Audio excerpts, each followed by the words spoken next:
سبيل الدموع سبيل مريح تنهدى يا صاحي كي تستريح وبث الدعاء.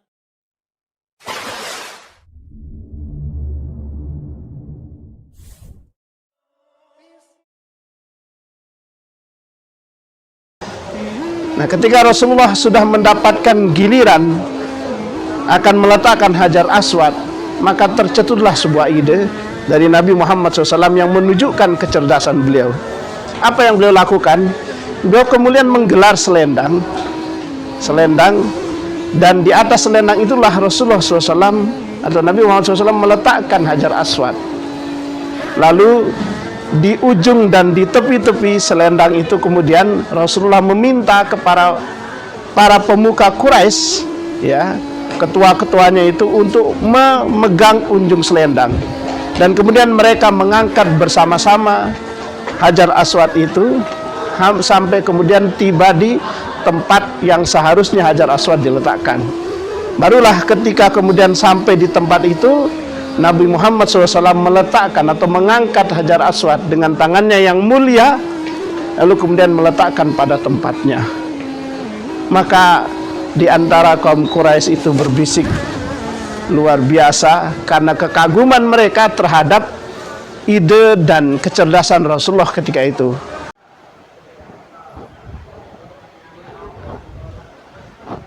Bismillahirrahmanirrahim. Assalamualaikum warahmatullahi wabarakatuh. Teman-teman, banyak hal menarik dalam sejarah perjalanan kehidupan Rasulullah yang patut kiranya bisa kita ambil jadi contoh dalam kehidupan kita sehari-hari.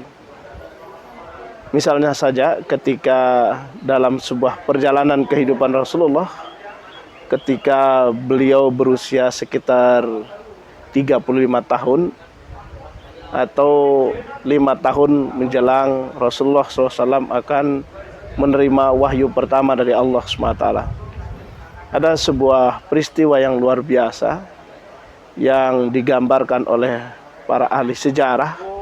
Disinilah terlihat betapa bijaksananya Rasulullah dan betapa cerdasnya Rasulullah dalam menyikapi sebuah persoalan. Peristiwa itu disebut di dalam sirah adalah peristiwa di mana Rasulullah menjadi hakim atau yang memutuskan untuk meletakkan batu yang bernama Hajar Aswad. Kejadian ini berawal dari keresahan orang-orang Quraisy terhadap penampakan fisik dari Ka'bah yang ketika itu terjadi banjir. Namun saat terjadi banjir itu hampir-hampir saja Ka'bah ini roboh. Maka kemudian mereka berinisiatif untuk melakukan renovasi ulang atau perbaikan atau pembangunan kembali Ka'bah. Tetapi dalam kejadian ini kaum Quraisy tidak ada yang berani untuk melakukan perubahan terhadap Ka'bah yang asli. Mungkin saja mereka teringat dengan peristiwa tentara gajah yang ingin menghancurkan Ka'bah.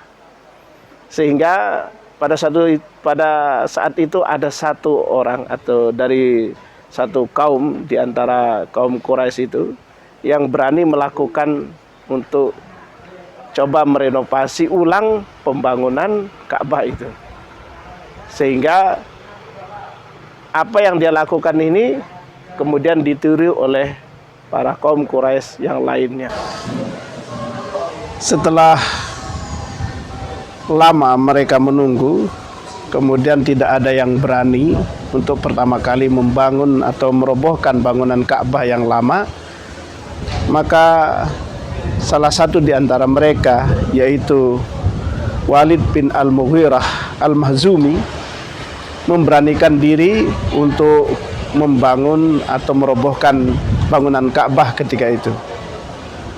Setelah melihat Walid bin Al-Mughirah Al-Mahzumi merobohkan Ka'bah dan setelah itu tidak terjadi apa-apa, maka orang-orang Quraisy yang lain kaum Quraisy yang lain dengan para pemukanya kemudian beramai-ramai ikut membangun bangunan Ka'bah. Masing-masing sudut dari Ka'bah itu dikerjakan oleh masing-masing suku yang ada di Mekah ketika itu. Ada satu hal yang unik dari perilaku orang-orang Quraisy yang notabene adalah mereka adalah kaum jahiliyah, adalah bahwa dana untuk pembangunan Ka'bah, renovasi Ka'bah ini bukanlah dana yang berasal dari dana-dana yang didapatkan dari hasil melacur, didapatkan dari hasil pencurian atau merampas harta orang. Jadi mereka itu sepakat membangun Ka'bah dengan harta yang bersih. Tidak ada penyelewengan dalam mendapatkan harta itu. Sehingga mulailah mereka membangun, dan ketika mereka sudah selesai membangun, kira-kira tinggi Ka'bah ketika itu 15 meter dan berbentuk persegi 4. Maka kemudian yang menjadi perselisihan berikutnya itu adalah siapa yang akan meletakkan Hajar Aswad. Sejahil-jahilnya orang Quraisy, mereka tetap memberikan istilahnya penghormatan atau mengkeramatkan Hajar Aswad. Jadi Hajar Aswad ini tidak boleh diletakkan oleh orang sembarangan. Maka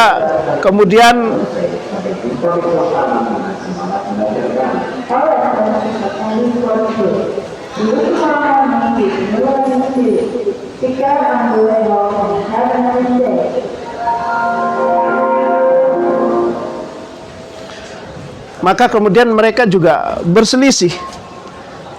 Kericuhan di antara mereka terjadi.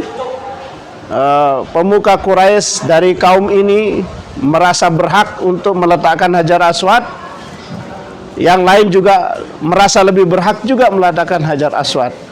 Sehingga diceritakan di dalam Sirah Nabawi yang ditulis oleh Syekh Mubarak Furi, itu diceritakan bahwa hampir-hampir saja terjadi peperangan, pertumpahan darah di masjid yang suci itu, atau di tempat suci itu. Dan tiba-tiba datanglah Abu Umayyah bin Al-Mughirah Al-Mahzumi memberikan usulan. Usulan itu adalah dia mengatakan bahwa yang berhak meletakkan Hajar Aswad di tempatnya adalah siapa saja yang pertama kali masuk ke dalam lewat pintu masjid. Maka usulan ini kemudian disepakati oleh semua pemimpin kaum Quraisy ketika itu. Dan ternyata yang pertama kali masuk lewat pintu masjid itu adalah Nabi besar Muhammad sallallahu alaihi wasallam.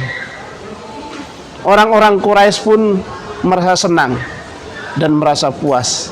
Bahkan di dalam satu kitab disebutkan bahwa orang-orang Quraisy itu sampai bilang radina bil amin.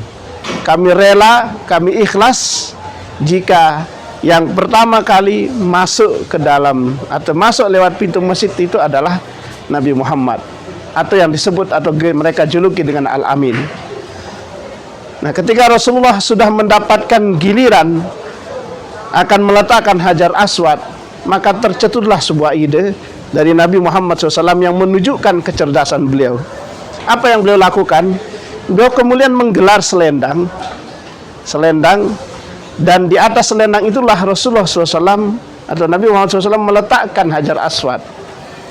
Lalu di ujung dan di tepi-tepi selendang itu kemudian Rasulullah meminta kepada para pemuka Quraisy, ya, ketua-ketuanya itu untuk memegang ujung selendang, dan kemudian mereka mengangkat bersama-sama Hajar Aswad itu sampai kemudian tiba di tempat yang seharusnya Hajar Aswad diletakkan. Barulah ketika kemudian sampai di tempat itu, Nabi Muhammad SAW meletakkan atau mengangkat Hajar Aswad dengan tangannya yang mulia, lalu kemudian meletakkan pada tempatnya. Maka di antara kaum Quraisy itu berbisik, luar biasa karena kekaguman mereka terhadap ide dan kecerdasan Rasulullah ketika itu. Maka pantaslah kemudian mereka menggelar dan menjuluki Rasulullah dengan kata-kata al-amin.